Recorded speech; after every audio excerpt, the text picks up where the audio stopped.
We'll do it live! Well, actually, we did do it live.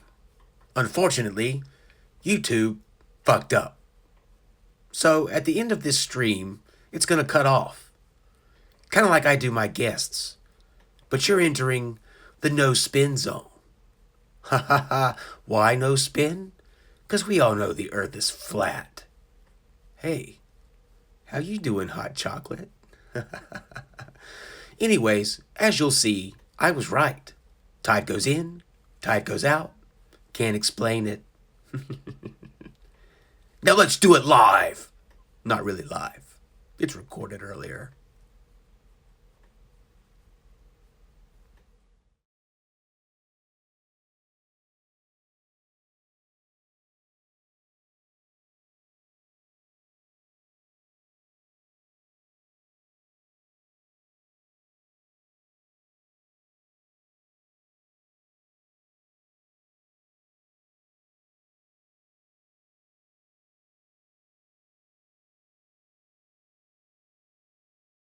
Keep up the good work, man, and stay flat, okay? Okay, I'm a flat earther.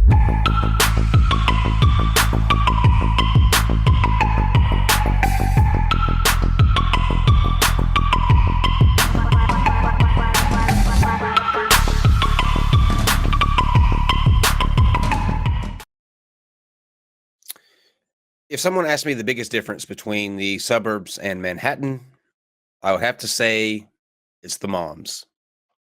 See if you can guess which opening line that is from. Can you guys hear me? Okay. Yes. Yeah, I can hear Yes, we Okay. hear you wonderfully. Okay. Yes. All right, just making sure. So yes, you're doing very good if you can guess which program that is from. It's an older one. This is a little bit more difficult, but if you can figure it out, that's really good. Welcome to Saturday Night Fights. Tonight is the Fight the Flat Earth's 5K sort of celebration weekend. Congratulations, by the way, Fight the Flat Earth. Thank you very much. It's been a lot of fun. You're almost to 6K now, I see. Yeah, I think about 5,900 now. It's been go. a good week. I've done a video every day. So there's been a lot of stuff out for people to watch. It's been a really good week. Excellent. Well, guys, if you are not yet subscribed to Fight the Flat Earth, make sure that you do that. And let's see if we can't get him to 6K before the night's over, because he is putting literally his mental capacities on the line for you guys. He is going to be going back to back to back. And we have a hell. Oh, see, he's ready. He's ready. We have a hell of an evening for you. First of all, Andy is here. Hello, Andy.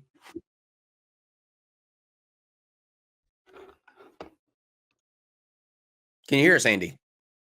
We can't hear Andy all of a sudden. We can't hear you, Andy. You might have to refresh and come back in. For some reason, we're not hearing you. But while he does that, following this episode, we are having David Muniz come in and potentially Nathan Thompson, if he doesn't hashtag bitchmade. Like there's an open invitation too for Scotty for tonight. So Scotty, if you're watching this, I told you about it last night. Maybe apparently, what's the story? Fight the Flat Earth. You've been having a back and forth with Scotty.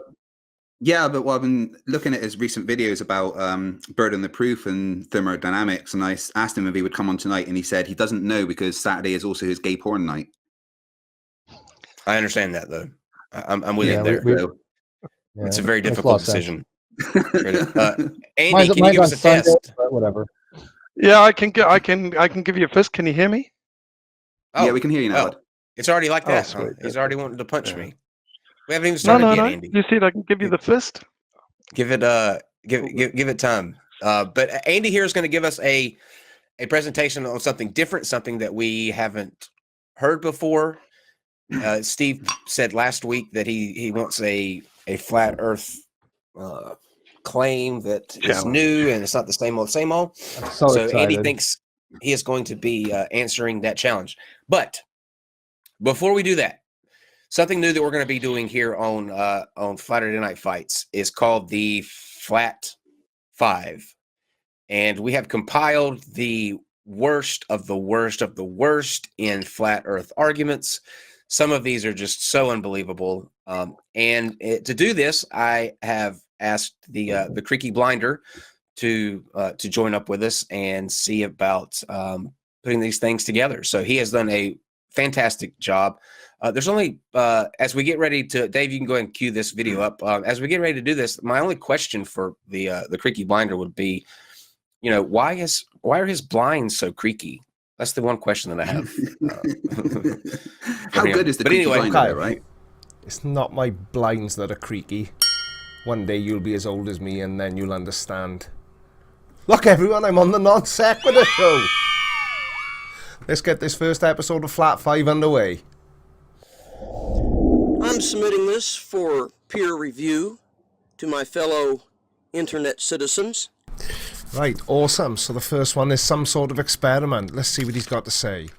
4 nights ago, we had the eclipse, the lunar eclipse, and I'm doing experiments, and I could write a paper, and we could all read all kinds of things, but it's not going to be all categorical, absolute fact, proven by empirical evidence stuff. It's going to be seems, high probability, and maybe someday everybody will do the same experiments, and most everybody will agree that a fact is a fact on this matter. But guess what? Even then, it's not a fact. Science changes all the time. All I'm trying to say is this seems like what we saw. 2 discs or 2 spheres. I mean, you see what you see. And it seemed like they were just 2 things of the same shape, very close together. That's what it seemed like. And maybe someday, everybody will do the same Really know what to say about that one. That was so nonsensical. I can't even come up with a way to comment about it because it was basically just a lot of words. I think he was talking about the blood moon lunar eclipse, and he's using a ball, what looked like a communion wafer, and a Sharpie to demonstrate it. Anyway, let's not dwell on that one. Let's move on to the next one. It's Flat Earth Friday, and I hope you guys checked out the 2 videos I put up there. You gotta invest time if you want to know the truth. It's the only way around it. Okay, Flat Earth Friday, talking the truth. So here we have another flatard who's had the TH sound stolen from him. You can't beat around the bush. You gotta take the time out to find out what's really going on. If you guys really don't have too much information on the flat Earth, check out my 2 videos I just uploaded earlier today. As part of Satan's plan is to prevent the world from knowing there was actually a creator. Part of Satan's plan to fool the world into thinking there was actually a creator. So what he's saying is it's the devil's fault that we know the Earth is a globe, and oh my God, religion, leave it out of it. It's nothing to do with it. The Bible doesn't say the Earth is flat, you dumbass. This was actually made. We weren't an accident, part of the Big Bang. Has anyone else noticed how slowly this guy speaks? He's obviously just a religious nutcase who's using the Bible to argue flat Earth. Final words? Don't do drugs, kids. Praise Jesus. Yeah! This ball is about 6 inches, half a foot. Ball experiments are always awesome. I've got high hopes for this one, guys. So if you do the math, the distance between the Earth, that's what this ball represents, and the moon, that's what the golf ball represents, is the same as that in reality. In other words, in reality, it's 156,000 miles, 32 times the diameter of the Earth. So we got a golf ball, and we've got a soccer ball. And this is the right relationship and the right distance. Okay, if we assume that he's got the difference right and that the golf ball in relationship to the soccer ball is of equal size difference to the moon and the Earth, so what? Where's the sun? How are you expecting two sports balls to behave in the same way as the Earth and the Moon? It's just not going to happen. It's another perfect example of a completely useless flat Earth experiment. All I can do is imagine. I don't know how to get a better experiment. See, planet describes that it's planned or that it has a soul. Is this the new preferred camera angle on YouTube? Kyle, I want to be on the Non Sequitur show. I really do. But this guy? A spirit. Gaia is the spirit of the earth, so it's planned out according to Gaia. Or it's a reflection of Gaia that's over this planet. You know, Gaia's reflection on the, off of the dome. Next, please.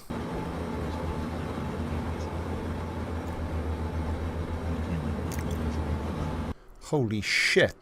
They found the ice wall, but they've also found something else. Curve.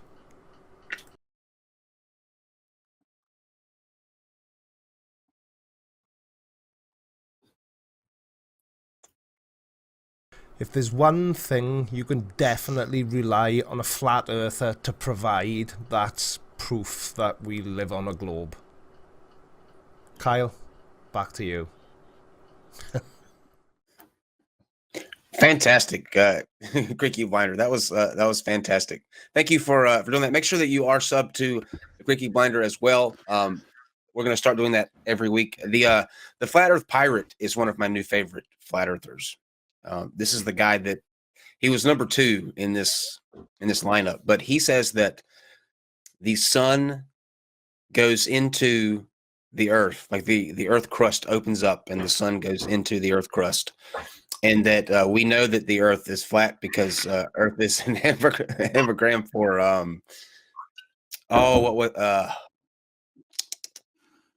can't remember it now. Oh, I'm putting my kidneys in your hands here. All right.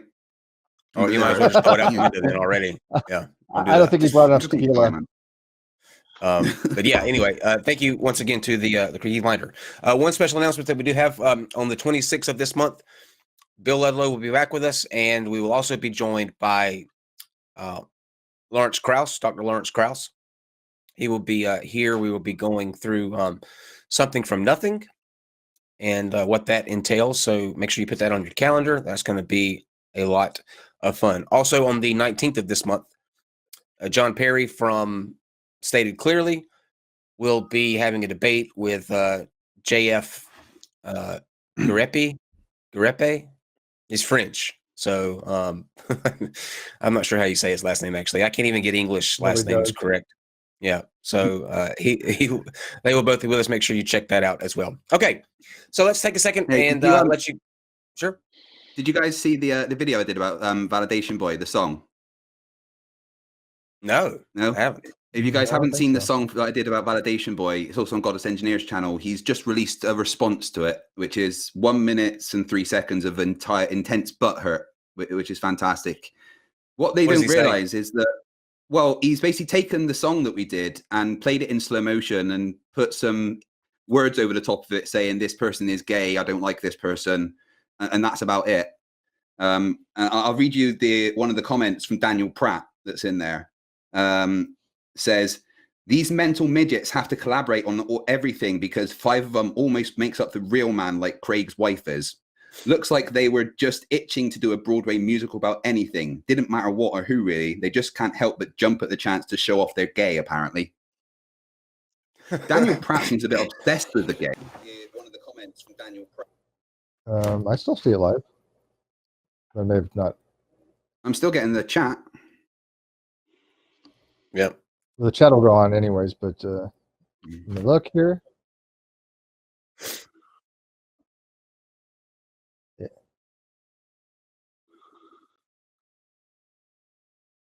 Yeah. Yeah, we're okay. Yeah. If there's a problem, guys, let us know. Back, but everybody's saying that we're back. Okay. Yep. Start over again. Fight the Flat Earth with who you are. Hey, like we don't remember Fight the the last Flat Earth. 5 times. yeah. I think this is about the 9th time I've been on. So thanks again, guys.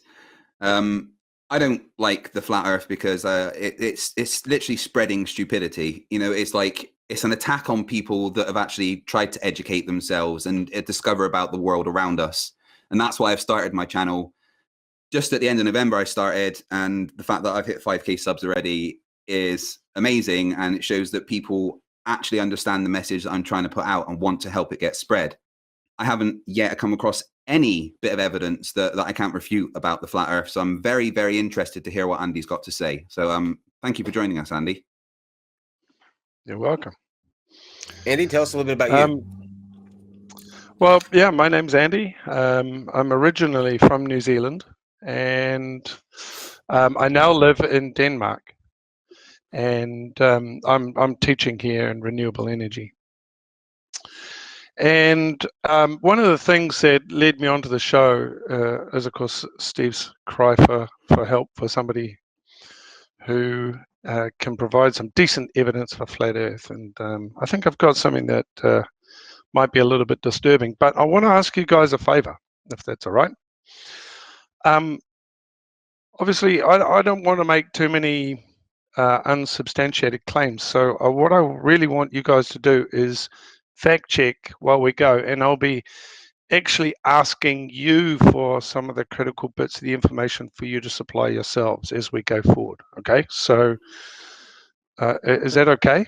I mean, I've got some stuff, but all right. So I think the best way to start is to my assertion is that Bill O'Reilly was correct when he said, "Okay, we're done." To go in and out. Wait, right, Andy, before you continue, literally, that's what Steve and I were joking about before we even started this call. I said he's got something to do with tides. Tides go in, tides go out. Can't explain it. No, can't explain it, right? And well, no, I don't think you can actually. Oh, okay. And so this is so let's pull this apart. So my understanding of it is quite different, obviously, from the rest of the world's. But what is your position on how the tides are? How do we have tides? The moon. Yeah, it was a combination. It's not just the moon. It's a combination of gravitational forces from the moon and the sun, and the difference in time it takes from the pull of gravity from one side of the world to the other, which explains why you have a bulge on both sides at the same time. So there is a lot more mechanics behind it rather than just that. And I will say I don't know 100% all of the mechanics behind it. I've got a video by Baldy Cats queued up to actually watch to educate myself a bit on the tides. But I know one of the major factors is the gravitational influence of other objects around us. Yeah, you basically you're going to have attraction from one side to the moon, and then on the other side you're going to the exact same thing. So you're going to have flattening on the sides, and you have bulges on opposite ends. Basically, bulges. Okay, bulges. You got bulges. So the very first slide that I have is Neil deGrasse Tyson explaining the tides on a show that he has. I supplied the link to this video, but this is from about 30 seconds in for about 30 seconds if you want to watch him explain it. And here's the thing with these Neil deGrasse Tyson videos. Can you sort of paraphrase what he says? Because every time we show one of his videos, we get hit with a copyright thing on here. Oh, right. Okay. All right. So right. Can you step through that without playing it then? Yeah, Dave. Just to show the graphic without playing it. If we just well, just go to the next slide. It's just a slideshow. Yeah, it's not actually. Yeah, just go to the next slide.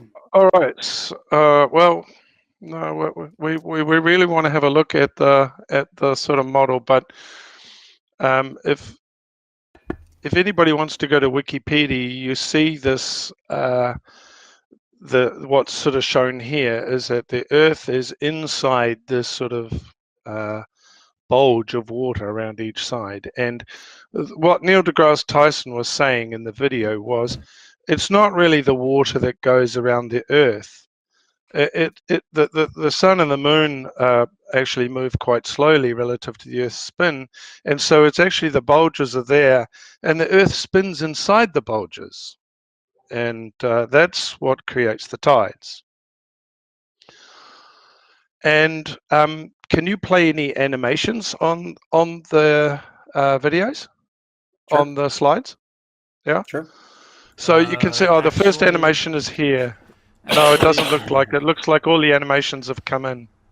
Yeah. It All right. doesn't So, animate. okay. So what we've got here is what I've come in and drawn on top of that thing is I've gone and put some I guess we'd call them sort of isobars, sort of some lines of sort of max height, tide height you would measure around the globe. And as you can see, towards the equator, they are a higher tide height than they are up towards the poles. As you can see, the bulge is quite thin at the poles, and it gets fatter and fatter as it comes towards the equator. And so if you were to model this, if you were to sort of fold it out onto a piece of paper and have a look at a map, and then you were to plot the high tide lines for where the maximum tides are going to be coming and impacting on Earth, you might get something that is like the next slide. There should be, let's talk about this one for a bit.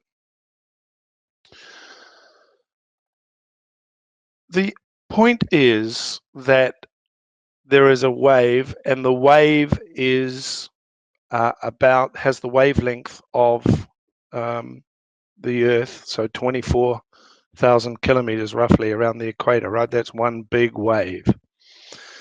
And we know that because there's two tides, so you can divide that in half. So each tide has one wavelength twice a day. And that means that wave has to be traveling around the Earth, or as I said, the Earth is actually spinning inside the wave at quite a phenomenal speed, and in this case it's about 1,000 kilometers an hour. Would that be a fair enough? I mean, I'm not sure exactly what the speed is, but are you in agreement with that? I would have to say that there isn't a differential of 1,000 miles an hour between the water and the ground underneath it. That's not what Neil deGrasse Tyson is saying. Sorry. He's saying that there is going to be some perturbations and differences between the two because of friction and the gravitational pull and everything like that.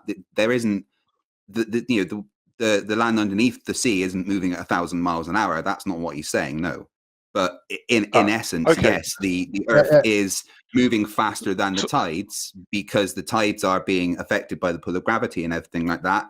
And are in essence separate from the ground, but still part of the frame of reference that we are spinning in. Well, Steve, do you agree with that? Yeah, but and the only thing, are you trying to say that you have two, as Fight the Flat Earth kind of alluded to, there's two forces going on, two major forces. You have the sun and you have the moon, right? So you're going to have a gravitational effect of the pull of the sun, right? And then you're going to have the one of the moon. I've got that. Now, yeah. Okay, so let's assume for this that they're like orthogonal. So you have a perpendicular force going to the moon. I had to say it. I had to say it, man. I had to say it. Let's make it even simpler. Let's just discount the sun and let's just think about the moon. All right. So you have a bulge, which is attracted by the moon, facing towards the moon, and because the extra distance to the opposite side of the Earth is an equal and opposite bulge, and the bulge that the sun makes is about 1% of what the bulge the moon makes, right? The opposite bulge is due to just conservation laws. It's an inertial force. Well, because it's got lower gravity, right? Because the moon's gravity is less, right? So it bulges out. No, it's not that it's got larger gravity. Gravity is affecting the same. But if the moon is up here, right? If you can see this, if the moon is up this side, the water that is here is going to take longer to be pulled than the water that is here. So the effect, the effect of the gravity is taking longer for it to go on this side, which is what is causing the fact that it's bulging. and there's why you get the equal and the opposite tide as to where the moon is pulling. So it's not really. No. Okay, let's go back to square one. The moon is not really moving at very great speed relative to the Earth.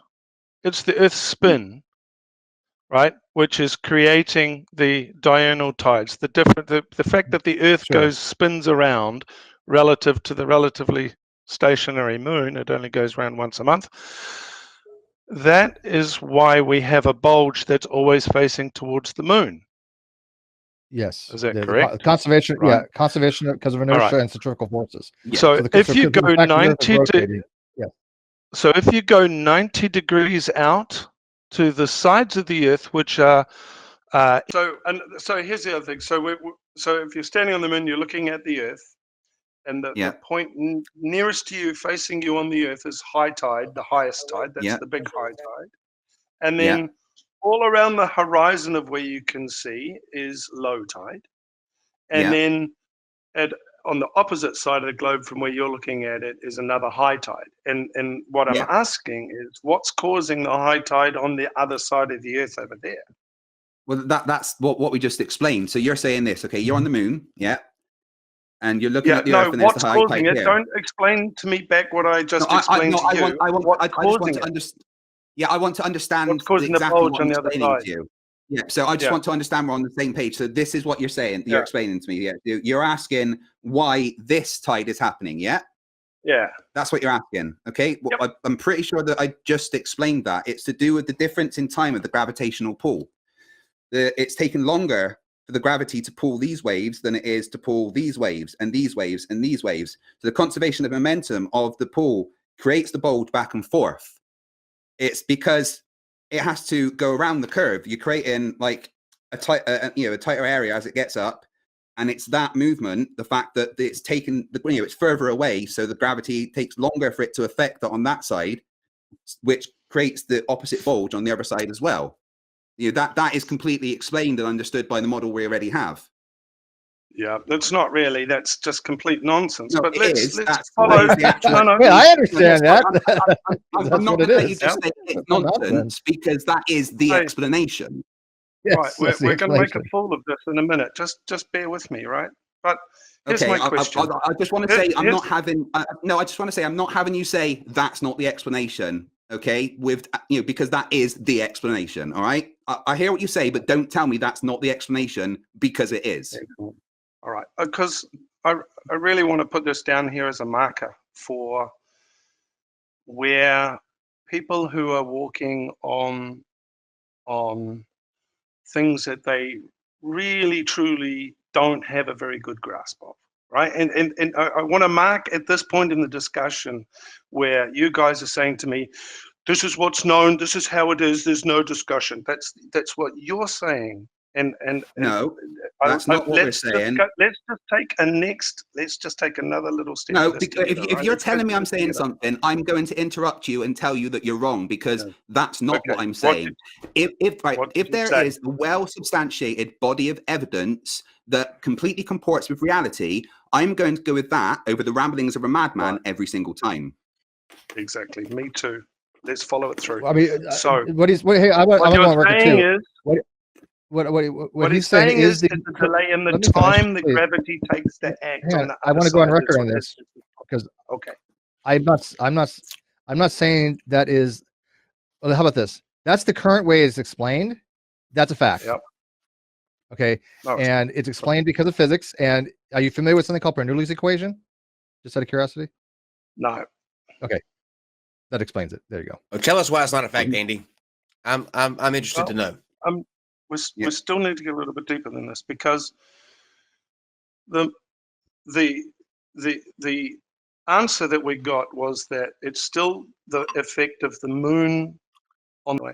All right, so yeah, just to clarify, what I hear you saying, and I'll try and steal Emmanuel here. You're saying is that it takes time for the moon's gravity to act on the far side of the Earth, and that's a known fact. Is that what you're saying? Yes, I'm saying that the effects of gravity would take longer to reach a point that is further away. because the gravity doesn't instantaneously. We would assume that. Everywhere. Well, no, So wait, far please as don't I talk under- over me. Please don't talk over me when I'm explaining something, right? Gravity doesn't just instantly appear anywhere, okay? If, for instance, a planet equal to the size of Earth just appeared at the other side of the solar system that was, 20 light minutes away, right? Can we wouldn't play feel the the non-sequitur sound, please? Wait, excuse me, I'm trying to talk. Will you stop being rude? I'll give you the same respect that you give me, okay? So stop talking over me, all right? So if a planet appeared out of nowhere 20 light minutes away, we would not feel the effects of that gravity for 20 minutes. Okay? Does that make sense? Yeah. Yep. Right. So you admit that gravity travels at the speed of light. So what's the time lag across? What's the time lag of light across the diameter of the Earth in seconds? Oh, I'd have to do the calculations of 180,000 miles an hour. Shall we agree it's not much? It's about it's what? It's not much, but it is still enough to, over the billions of years that the Earth has been there, create this back and forward bulge that is there. That wouldn't have been there all the time. This is an effect of the forces that have been in play for billions of years, reaching an equilibrium. Right. Okay. Okay. Let's move on a little bit. So we have the bulge, which I think now agree is in some way related to the position of the moon, right? Mm-hmm. Whether it's time lagged or whatever, according to you. No, not according to me, according to physics. Let's get that straight, right? Not according to me, according to physics. Right? I'll put one thing in the ground, that I think that the effects of gravity travel very close to the speed of light. I'm not sure about that, but that's my intuition. And I would also say Can I ask what you base that on? Well, I don't have the. I mean, I just don't know anything that goes faster than light. But as far as I know, the recent measurements they've taken at LIGO and things like that seem to coincide with an event that happened where they were also able to get some photos and they can measure the distance. And so far as I'm aware, there's no great discrepancy in those measurements of the time that the gravitational waves arrived and the time that any other signals arrived. So I think it travels roughly at the same speed. But I'm not in that field, so I really don't know. Mm-hmm. But the general consensus of science is that it does. Okay, it's not important. What we're asking now, that it is some way tied up to the moon's presence, right? Yes. And it's the Earth that's spinning underneath it. Now, if there's a bulge on the surface of the Earth and you rotate the Earth 24,000 kilometers underneath that bulge in 24 hours, is that not a 1 meter high or whatever height? Actually, Kyle, or would you like to fact check what's the average tide height around the world? Could you find that number somewhere on Wikipedia? Or let's see if we can find that. But whatever the height of that wave is, average around the world, I think it's about half a meter or so. 38 feet. Can you explain to me what the difference is? To half a meter, right? So what would be another way to think about what's actually physically happening other than a wave traveling across the Earth, or a fixed wave with the Earth spinning under it at roughly 1,000 kilometers an hour? It's got to go 24,000 k's around the Earth. The Earth turns under that bulge. So effectively what you have is a wave traveling across the surface of the Earth at about 1,000 k's an hour. This is my understanding of the model that you are proposing is happening. No, again, I think your understanding's flawed, because you're saying there's a wave traveling 1,000 miles an hour relative to the Earth, aren't you? That's what you've said. Well, no, you've said that's not what we said. You've said that there's a bulge it's not. That's fixed to the moon somehow, right? And that on the side that's closest to the moon, there's a bulge, and on the other side of the Earth, there's another bulge. And we don't agree what causes that bulge. I've heard that some people call it centripetal force or some other thing, or the fact that it's a little bit further away from the moon, which means that if you do the distance, then the gravity's less. And so the centripetal force allows it, and that's why it's about half the tide height of the tide on the other side of the planet. Those are the excuses I've heard, but what we're talking about is the fact that there is a wave that's fixed in place around the Earth by the moon, and the Earth is spinning underneath it at what is a relative speed of 1,000 kilometers an hour. Can you help me out and explain to me why that's not the case? Yeah, no, you're still trying to say that the water is moving 1,000 miles an hour relative to the Earth. As I've explained, okay, that's well, what not are you the case. saying?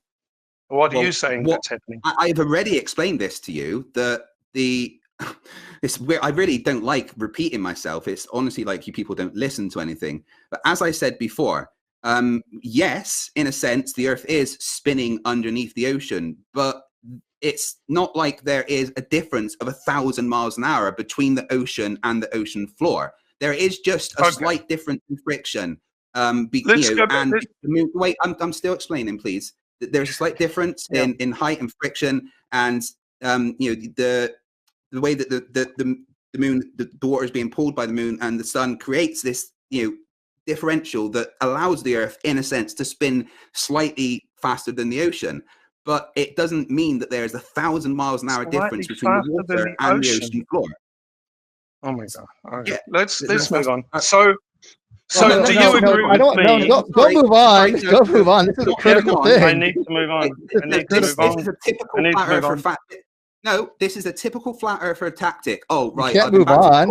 It's a different thing, right? No, you're wrong. Okay, the ocean is not traveling at 1,000 miles an hour relative to the Earth. It is, in effect, traveling at the same speed. There is some difference in permutations and everything, which is all part of the reason why we have the tides at both sides, along with the centrifugal forces. Listen, you need to stop. You need to stop and let me answer you just a little bit, because really you're just losing it.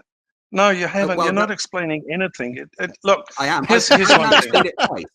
I've explained it twice already. All right, I'm going to take another shot of tequila because, frankly, you're a fucking idiot. Maybe I can try this real quick, because this is a real sticking point, and I don't think anything you have to say afterwards makes any sense if you don't have it. Do you know the difference between like relative velocities? Like if I'm on a train, I'm going. Okay, so that's all he's saying.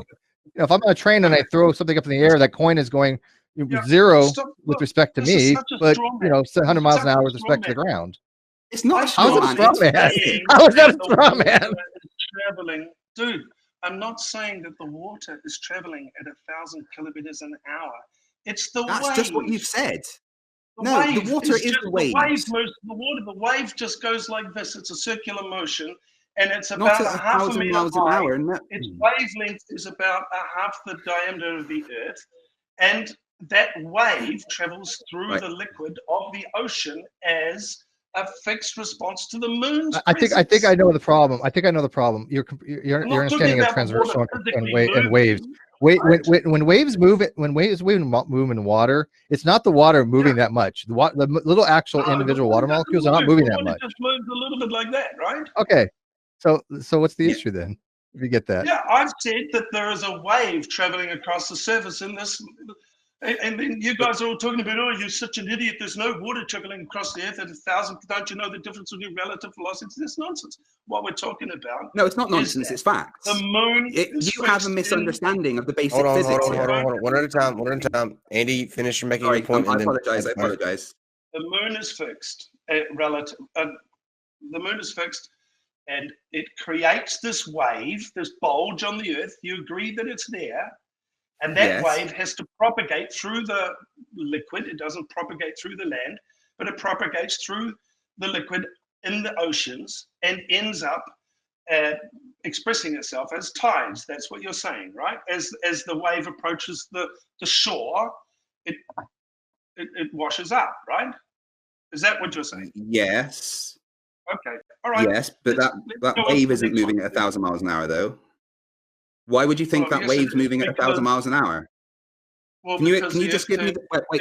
Can you give me the math? 24 hours and it's 24,000 k's around roughly. And you think that would make the tides be 1,000 miles an? The wave that propagates through the water is moving at 1,000 kilometers an hour because it's got to go right around the Earth in 24 hours. not 24 hours, but 23 hours and something. I honestly don't think you have the slightest idea of what a tide actually is, to be honest. I'm going to show that. Let's go to the next. Frankly, all you've shown at the moment is that you have no idea of the model you're actually arguing against. You keep saying this is what you say, this is what you say, but no, you are misrepresenting the model that you are actually arguing against. So when you actually know what you're talking about, then maybe you'll have a chance of explaining something. What do you want to do, Andy? Just go to next slide. Okay.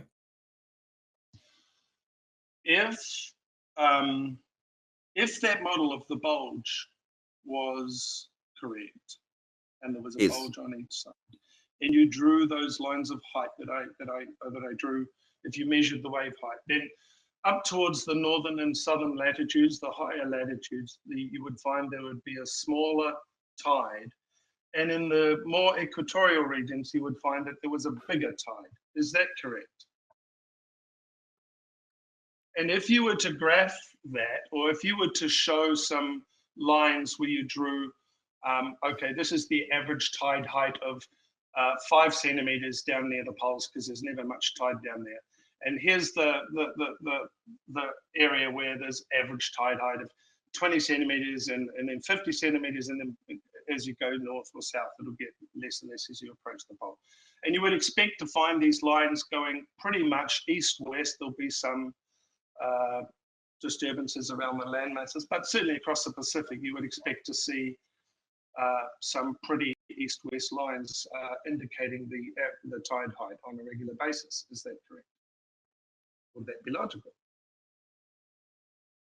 I have no idea what he just said. No, you're not really making any sense.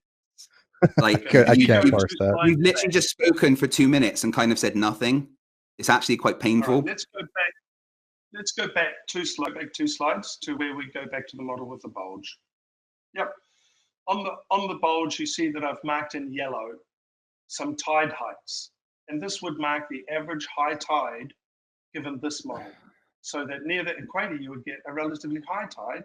You'd have the average height might be, getting up towards a meter. And then down towards the poles, the tide is very low. So the average tide height should be, just a few centimeters, right? Because it's not getting affected so much by the moon. Is that correct? Well, kind of. Yeah. So can we just go arguendo? So then if you made a map of the tide height all around the world at high tide, you would expect those lines to be arranged in an east-west pattern, wouldn't you? Following the bulge as it expressed itself on different sides of the planet, right? Yeah. Go on. Yeah. Okay. So that's what the other graph showed, the horizontal lines, right? Right. Okay. And if there was a wave propagating through the water, then it would approach the places like Australia, Asia, and east coast of Africa, east coast of America. That's where that wave, the high tide, would come in and affect. And you would expect to see higher tides in these areas where the water is pushed up by all the water following it behind. Is that correct, roughly? Well, not just that, but kind of, yeah. But you would expect to see something similar to that sort of pattern, right? Okay, so let's go and have a look at the evidence and see what the actual evidence is. And if you go on to the next slide, you'll see some actual models of this. So this is so M2. So when you measure tides, they're always measured with M1 and M2, and M1 is the minor tide, and M2 is the big tide. So that's the one of the bulge facing towards the moon. And this is the energy dissipation. So this is where the energy is actually released into the environment, normally as heat of the tides.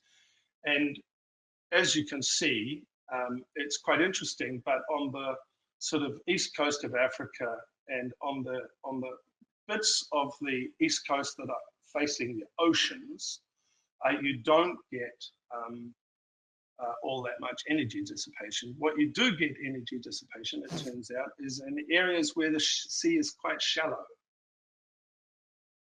Yeah, that makes sense. What's your point? All right, so let's get on to the next one. I mean, you do understand that's what expected. That is what's expected, right? Of course, you would have more dissipation of areas with a lower, like, you know, that were shallower. So that is what's expected. So here's the global tidal data with all of the lines of equal tide height. And as you can see, there is no relation to this sort of east-west kind of pattern that you might have expected. No, And it totally does. If you look in the,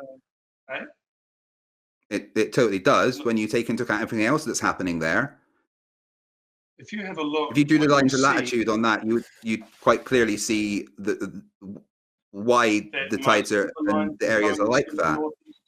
So if you have a look in the middle of the Pacific Ocean, you'll see parts of the Pacific Ocean where these lines of equal tide height converge to a point.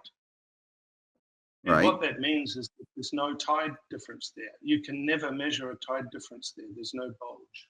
All of the lines converge. There's no tidal height. And as you can see with the black lines that go around those points, what that's indicating is that the tide movements, actually the water, the wave that expresses itself in the ocean, right, so moves in a can I just make a point of clarification here?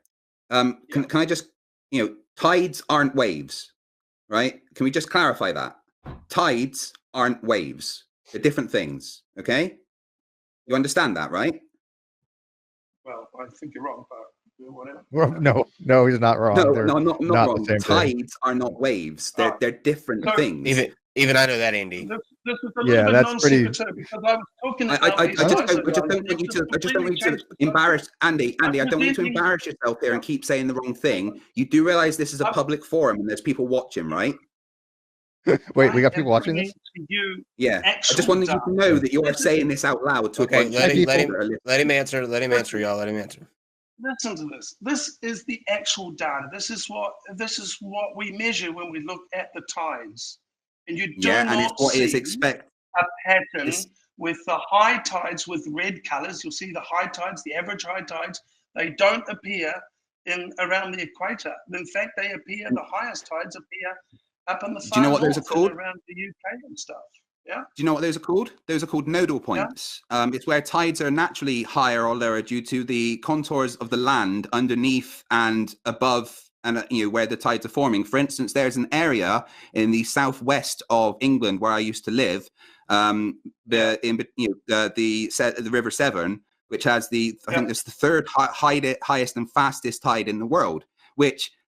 Based on the left to right, west to east thing, it doesn't really make sense. But when you look at the reasons for it being there, from the shape of the land underneath, the energy dissipation of everything that's going on, it explains completely why that nodal area has a tide that isn't really in relation to everything else that's going on. Everything on that map, right? The data that you've got there is just proving what we already know. Nothing on that map cannot be explained by what we already understand. Right.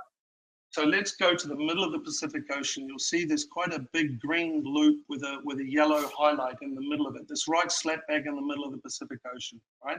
Yeah. And you're going to tell me that tide height, that average tide height of what is it, 10 centimeters or so, that is due to the seafloor underneath it? That's what you're saying?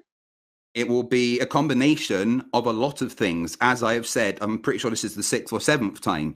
There is not just one explanation for the tides. It is a combination of many factors going on. And I will just go through them for you once again for clarification. It's a mixture of the effects of the centripetal force of the Earth spinning. It's a mixture of the effects of gravity from the sun and the moon. It's a mixture of the contours of the ocean floor and the land around the ocean. It's a mixture of temperature and pressures and airspeed and wind speed and everything. There is not just one factor that is affecting the tide. You are trying to pin it down to one thing and go, "Ooh, that's wrong," when you don't even understand what that one thing is you're talking about. All right. So if we go on to the last slide, because something's up though. This is the fourth time. All right, guys. I don't know. Yeah. So I don't know. NASA Agent 42. Yeah. we've got the stream back up. Can you make sure it may stay stable this time? Cool. All right. NASA say they're diverting extra power so that we don't lose the stream again. Cool. Thank you, Good NASA. deal. Thank you, Overlords. All right. So, All right. Give me my so check. Lastly, but look. Okay, Right. so here's the real thing about tides. The model that we started with, or the problem, or the reason why that we're having trouble discussing this, is that the model that we started with at the very beginning, the one where you show the Earth and the water bulging on the outside. That's not how the tides operate at all. And the thing is that the bit that where people step off the deep end and they start to buy back into the sort of memes that they've brought with them for a long time. This is the argument that the flat earthers will give you a lot, that you're stuck in this paradigm and you stop thinking about things. Einstein told us that there's no such thing as a force of gravity. What gravity is doing is changing the shape of actual physical space, right? And that mass affects the shape of the space that we inhabit. And what's exactly happening with the tides is that it's the shape of the Earth that changes, not the shape of the water. And the tidal forces are felt by the actual physical solid body of the Earth, not by the water alone. And what's actually happening, and if you think about the New Zealand, it's a shame that we couldn't see the animation of New Zealand. I could send you the GIF. The tide circles around New Zealand, right? The high tide, low tide, opposite. That's how it works. And that's how it works, Steve. We've been told. Yeah, no, sorry. I say I have a GIF, and I would love to send it to you. I have a GIF. Email it to me, Andy. I've got a GIF. I've got a GIF. If you like it, no, I don't have to argue with me give the the URL. Yeah, Andy, email it to me. Like the trump card. Right. Andy, can I just ask? hold on, guys, hold on.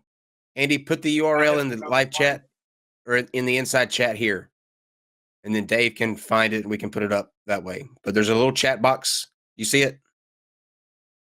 Yeah. Okay, put it there. Okay, now fight the flat earth. Go ahead. All right, Andy, just what is your point here? Because so far you haven't actually made any point. Can you just actually get to the point? So, the point is that there is no bulge of water on the Earth. That's the point. That model yes, there is. that you had is wrong. No, there isn't. There is. That's what the tides are. No, that's yes. where you make the mistake. So you say no all you like, but that's what the tides are. There is a bulge of water on the Earth. We know it's there. We can measure the tides. We can predict the tides. What causes the excuse me, have you not been listening to the conversation? Do you have something wrong where you aren't able to convert short-term to long-term memory? No. Tell me. Well, then why don't you remember the conversation we've already been having? I've explained these things to you already, Andy. Are you just ignoring what's coming out of my mouth? Sucking the water out. There's no such thing. And there's no such thing as gravity, did you just say? No, there's no such. Gravity just changes the shape of space. There's no force pulling on it, right? Right. Okay. So let me clarify something for you. Let me clarify something for you, Andy. Let me clarify something for you. There is no discrepancy between Newtonian physics and Einsteinian physics. The best way to say this to you is that gravity is a warping of space-time that manifests as a force within Newtonian physics. Okay? It is a force, and it is the warping of space-time. All right? It's both. It's a force and not a force, depending on which model you use. Simple as that. So what is the force that causes the water to lift up off the surface of the Earth by 0.5 meter? Gravity. Just explain that to you. Again, are you not listening to words? We've literally, Steve, did we just have this conversation? Or yeah. Well, here's the thing, and I don't know how long. Why does the gravity affect only the water and not the land? Well, hang on. We keep dropping, so I want to get this out there because I think I know your fundamental mistake, and I don't know how much longer we have in the stream, so I'm just going to get it out here. Okay, so what he had told you was you had all these different things, and he's telling you all the different things that go in this. But I asked you initially, and it was a critical question. Have you ever heard of Bernoulli's equation? Because Bernoulli's equation is something that he and I have both used extensively And in order to figure out how much actual range you have of velocities in the entire thing of the oceans, right? You want to know how much water force is there. You want to know how much energy is in that system, right? So when you have different potential energies, right? You have a higher potential energy and a lower potential energy. What Bernoulli's equation does, it allows you to have initial conditions for the kinetic energy and potential energy under a certain pressure, and then find out what the kinetic energies, potential energies, and pressures would be after a situation. So if you're going through like a pipe and you have a constriction, right? Yeah. What's going to happen to the fluid going in through that constriction, right? The kinetic energy is going to go up as the potential energy goes down, because you have to get a more volumetric flow rate through a smaller area. That's kind of what's happening with the Earth. And if you look at the documentations and the papers on explaining tidal theory, a lot of it can explain it using Bernoulli's equation. So maybe you might want to get a basics of the physics, because that I think you have this weird misunderstanding that for some reason you have like a 1,000-mile way, and you say you don't, but we're getting it, at least I'm getting it, that you think that water's traveling like 1,000 miles an hour with respect to the Earth. Well, yeah, that's what I'm getting as well. I didn't. No, that's not my point. That's ridiculous. Nobody's saying that there's water traveling around the Earth at 1,000 miles an hour. Then why don't you understand the secondary bulge? When there's an earthquake in the ocean, you create a wave, and it propagates out at what 600-700 kilometers an hour. It's the wave that propagates out over. Well, it depends on the force of the earthquake, but yes. Yeah, it depends. But sure. If it just got Fukushima size, which was about half a meter disturbance, I think, at the sea surface at the epicenter. And that propagated out, and was a big wave approaching the coast, right?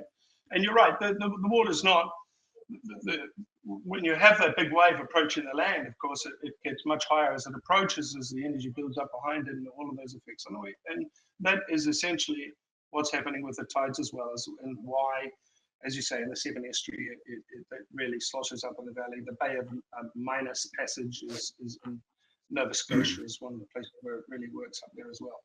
But here's the thing, that the idea that there's a bulge of the bulge that you're talking about, the idea, the model doesn't work. What changes shape is the actual Earth changes shape, and all that happens. I think I put that. Where's the chat? Have you got a chat? Oh, there it is. There's the link. I am going to ask you for evidence to back up your claim, there, buddy. Just saying. And that's not you, that's someone else. And what shape does it change to? What I gotta ask this now. What shape is the Earth, and what do you think it changes to? Oh, the shapes. The shape is a slightly oblate spheroid, of course, but slightly oblate spheroid. Okay. Right. So, right. Let me just stop you here, Andy, please. Can I just? So when please. Please, can I? Thank you. All right. So you believe the Earth is a globe, right? But you're arguing about what causes the tides. What the fuck are you even doing here? Can I ask a question? Andy, let me ask you a question. I was quite open about it. Let me ask you a question, Andy, that bothered me. Because Fight the Flat Earth said that tides were not waves. Can you kind of explain to me, because you said you didn't agree with that. Can you kind of tell me why you don't agree with that? Well, before you answer that, just let me show you. I illustrated here.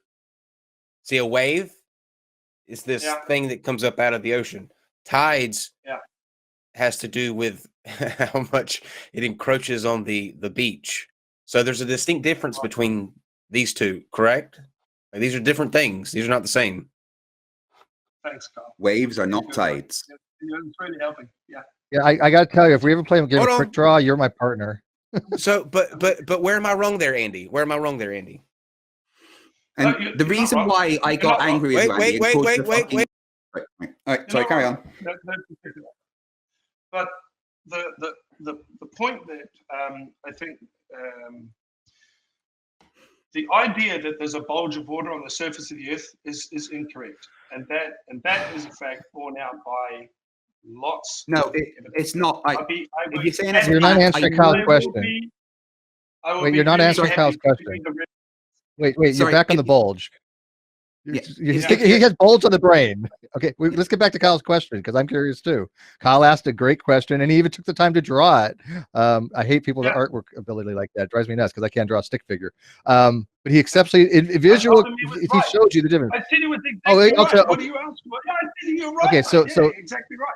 All right, so ties No, are okay. So we just want to clarify: ties and waves are not the same thing, right? Right. Yeah. Okay. Okay. But, So we changed his position on that. Great. But the point that I'm trying to get across to you guys is you have this picture in your head, this model, that the Earth is here and that there's a bulge of water on each side of it. Right? That's what you're telling the world is